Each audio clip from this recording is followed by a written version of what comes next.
we watched their channels all the time.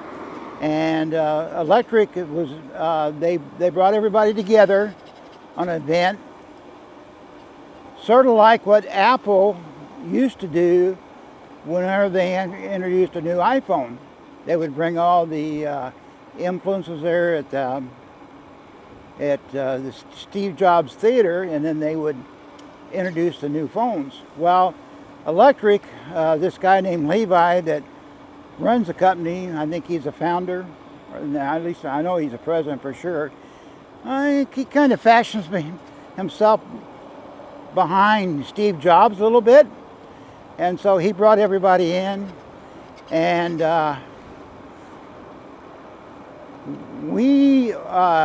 some of the people, the influencer came up was our good friend Gary up in New Hampshire. He was real excited because, you know, he's a body man by day and an influencer by night, and he's a few years younger than we are, but he's trying to launch his channel and doing a damn good job with it too. And you know, Gary's a big e-bike enthusiast, and we get a bang the way he likes to tinker everything. And then our friend Scott Hardesty, he was there, and you know, Scott's from Chicago. You know, you always see on his, he always starts off his reviews riding the 606 there in Chicago, and ex-Army Ranger, and he's always been, his production values are just fantastic. But you know, he's had, when he was in the military, post Ranger life, he had some experience with that, so he's, you know, he knows what he's doing. And then he was there, and then actually I did a butt dial on my phone one time when we were in Minnesota, and I accidentally got Scott on Messenger, and we had a nice long talk. Really nice guy. And then Russell's Wright is there, another Chicagoan. He lives out in the suburbs up there in Palatine, Rolling Meadows, that area around out there. And you know, he always starts out his podcast or his YouTube videos. Hello, this is Russ, and back on the road again. And then we also, you know, and then Lance out in California. Lance likes to ride. Lance is ex-military. Him and I kind of share the same OS there for a little while. I came in when I was in the Army. You know, we still had sabers and horses, and Lance, when he was in, and Scott while they was in the modern Army, and you know, Lance wrote, you know, he spent a lot of time on an M113 armored personnel carrier like I did.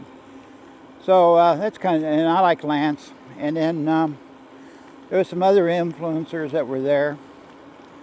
You know, Citizen Psycho, which is kind of a character, I think. And then Shoot the Shit.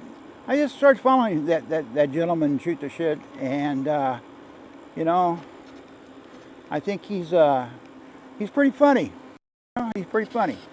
And some other Electrified Latina was there, and with that group. And anyway, they took them through the electric factory. They weren't allowed to.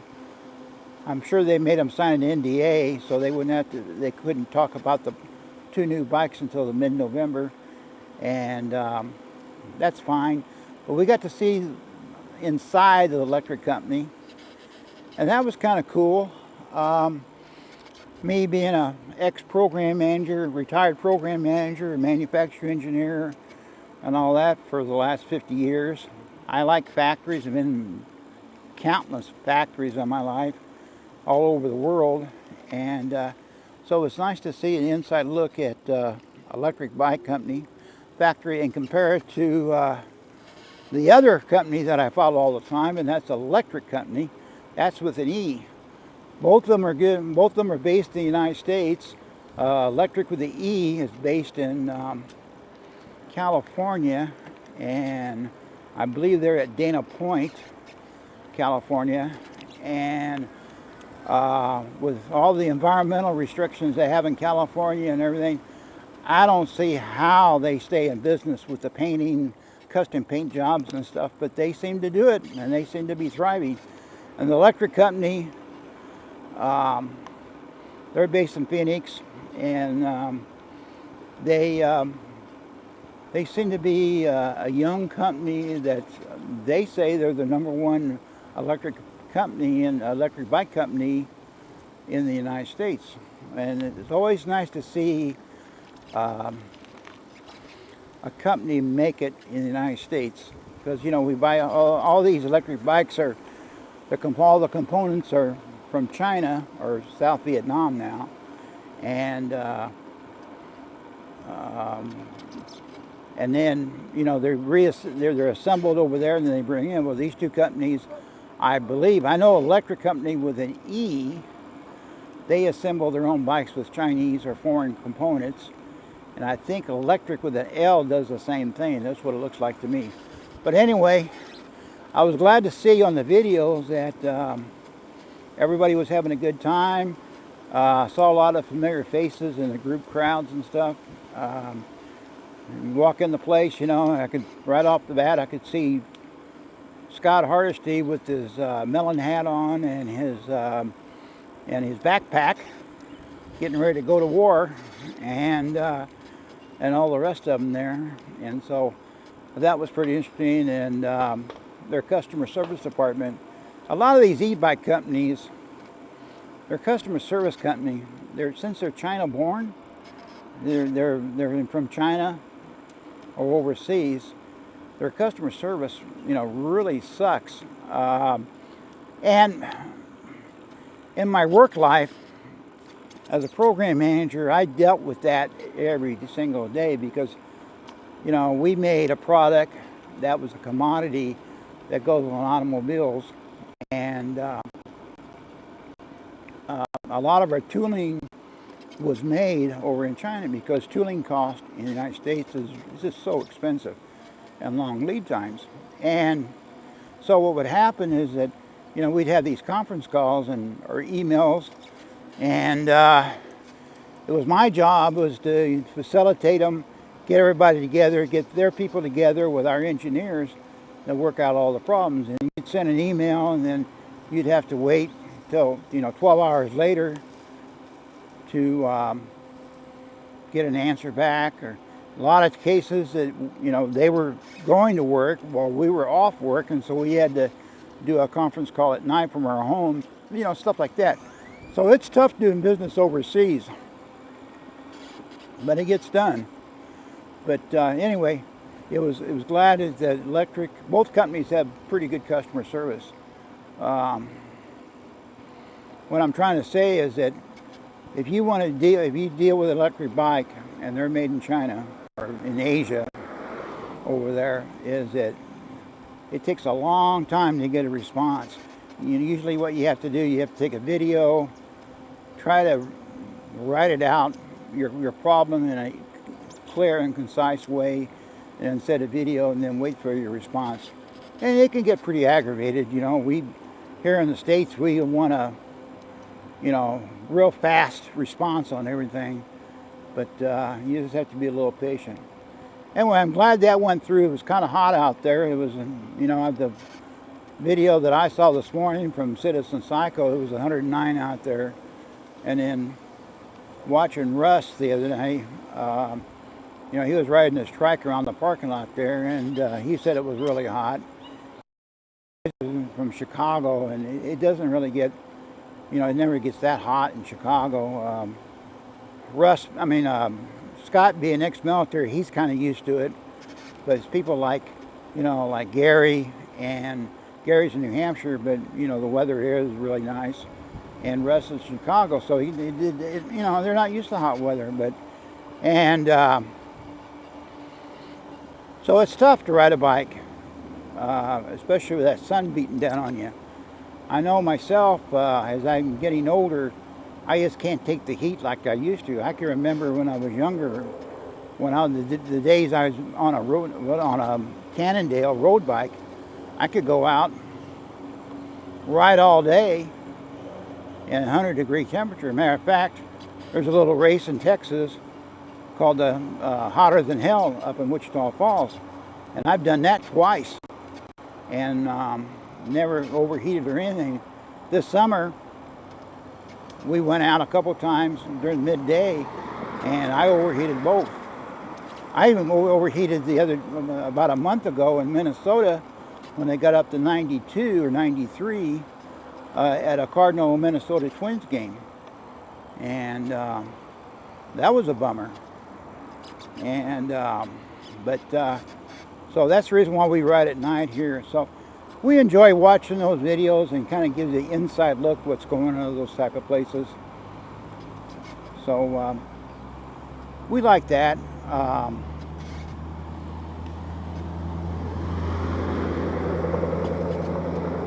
You know, some of the other influencers we watch quite a bit is I kind of like old Steve. I think Steve lives in Connecticut.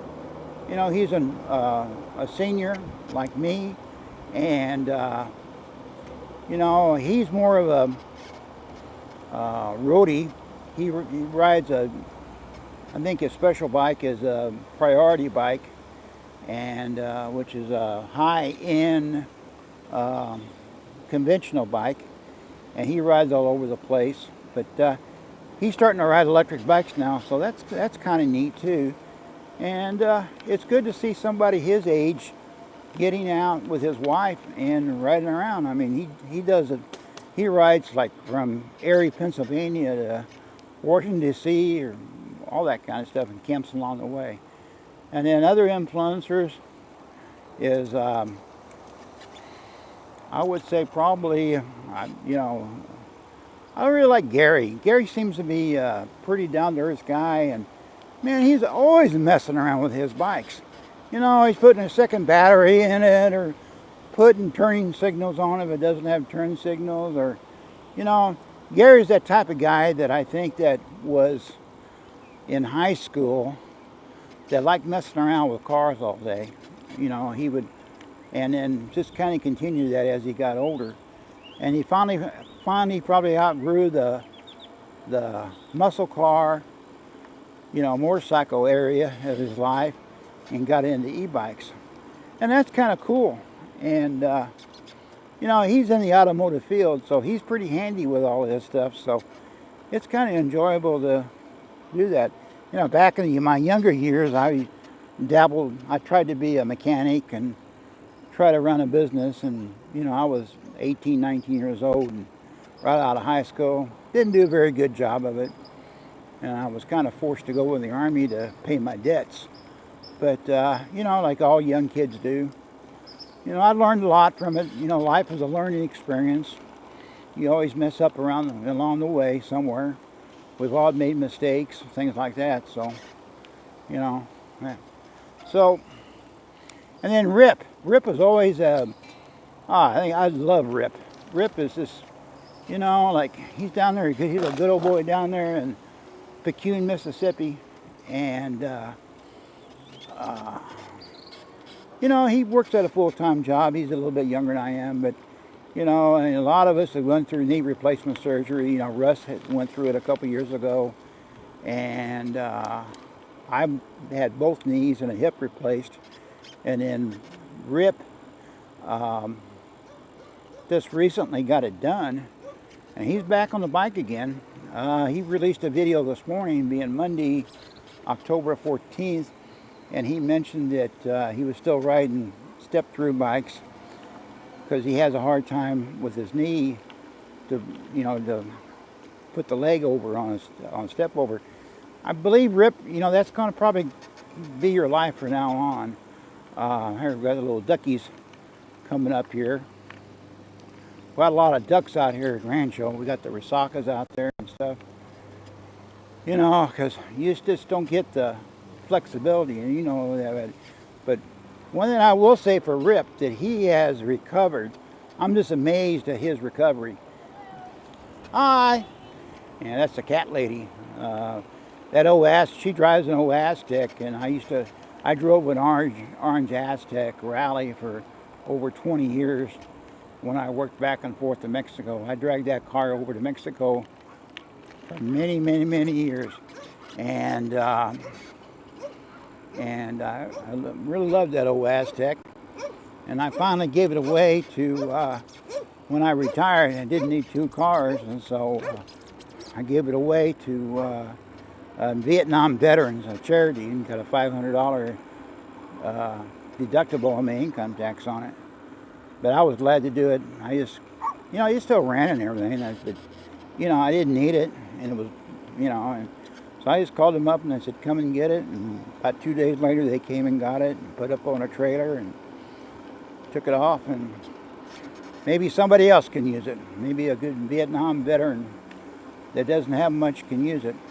That was always good. But anyway, Rip did a miraculously recovery. I mean, it took me a while, long time, and I'm still, I'm still a little stiff. When I get up in the morning, it's a little stiff, there's really no pain, but when I'm sitting around watching TV, which I do, unfortunately, I do a lot. When I get back on the bike, though, all that stuff goes away.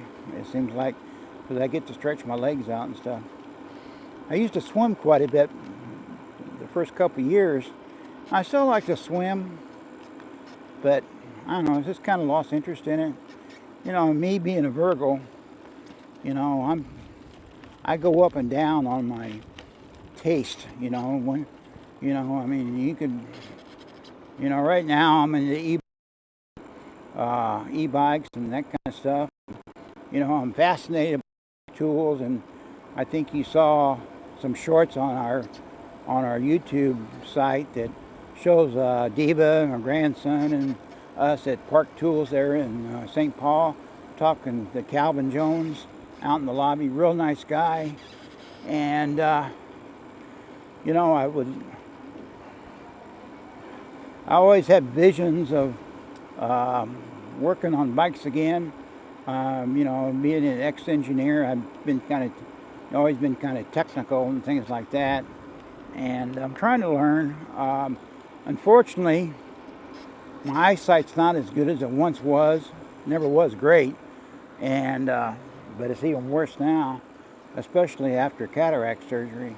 So I can't see up close that much. But Diva's 20 years younger than I am, and she's not blind yet, so we get along pretty good. And I just tell her, okay, grab this wrench, grab that tool, tighten it here, tighten it there, whatever it takes, And she's got a pretty good, she's pretty mechanical. So, because her and her dad, they were so poor that they had to do a lot of themselves, they're doing roofs and working on the house and all that in order to survive. So she knows all about it. And so, but here in Rancho, let's see, we're just riding around here. Just kind of whatever comes to my head first. This is a new subdivision called Rancho Viejo. They started this I'd say about 10 years ago when I started this. And Rancho Viejo has been around forever. It started out when the Spanish came over to Texas around, the late 1700s or so. And it was kind of a hacienda type deal. And then over the years, it's changed quite a bit. It's about 10 or 12 miles outside of the city of Brownsville. So if you look at the map geographically, it's southern tip of Texas, or southern tip of the United States, or as Mark Skywalker says, the farthest from the center of the universe. But anyway, it's evolving now, especially with SpaceX coming in, and so it's building back up. There's a golf course here on the place. I don't play golf. Man, that's an expensive sport to get into. You got to have the clothes, you got to have the shoes, you got to have the clubs, you got to pay the green fees. Probably more expensive, a lot more expensive than riding e-bikes. But never got into that. And so this is a Rancho Viejo. This is a new subdivision they started.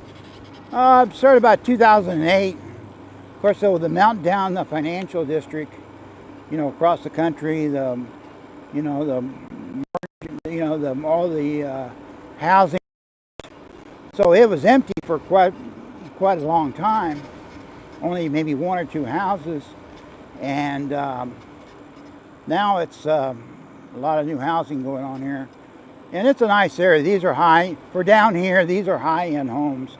The one of the problems we have down here in these subdivisions, especially when you get into Brownsville, is that they just put them real close together.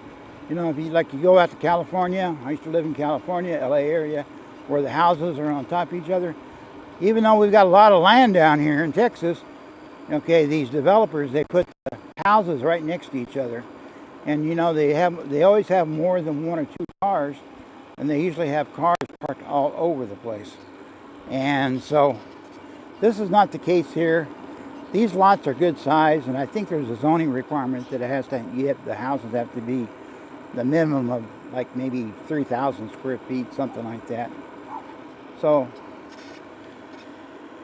that's good. And then of course, we did another subdivision construction ride north of town a few miles called Madera, and that's where there's like 4 or 5 different housing developments going in there, and those are going to be high-end homes. See, we're SpaceX. Now let's talk about SpaceX a little bit.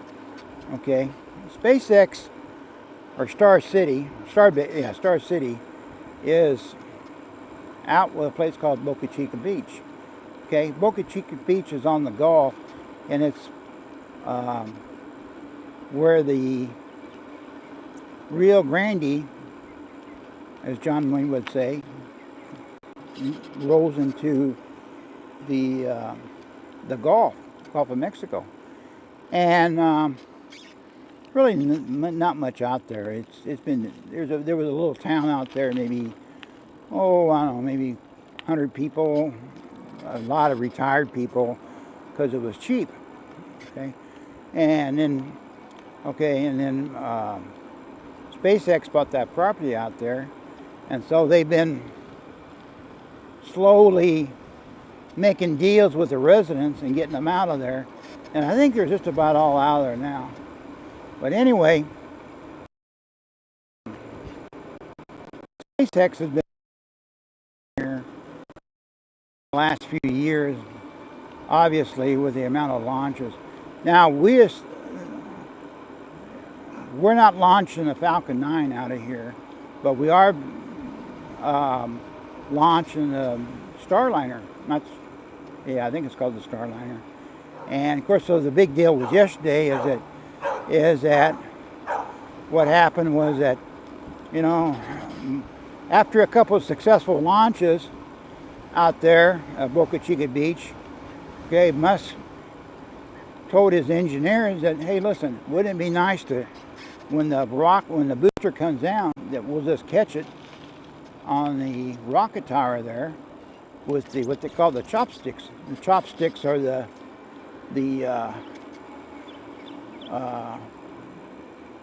deal that where the rocket is at. That's how it steadies a rocket. There's probably a better name for it, but they just call them chopsticks. So yesterday was the first time they tried that, and it was a sight. It definitely was a sight. We didn't go out there because it was early in the morning, and we have a tendency not to get up early. I mean, I'm up by 7, but she likes to sleep in a little bit because she works late at night. And and you get the best view on TV. And where you have to go to see the rocket launch, you have to go to South Padre Island, and there's a causeway there. And the traffic can be very, very bad going back and forth, on that causeway. So, you can get stuck in traffic for a couple hours sometimes. And it was such a nice day that I kind of thought it was going to be, the traffic was just going to be terrible, and there wouldn't be a place to park out there. So we said, we'll just stay here. And we watched it on TV, and they said, man, they were going to launch at 7:30. And buddy, that thing went up at 7:30. And so Musk engineers, they pulled it off. That booster went up. They did their hot stage separation, and the capsule or the Dragon is separated. I believe it made an orbit. I'm not sure about that. Never did get a good answer on that one. And then the booster came back to Earth, and it landed there in Boca Chica Beach, and the chopsticks caught it. I mean, it was amazing. Amazing piece of engineering out there. And congratulations to all the SpaceX team.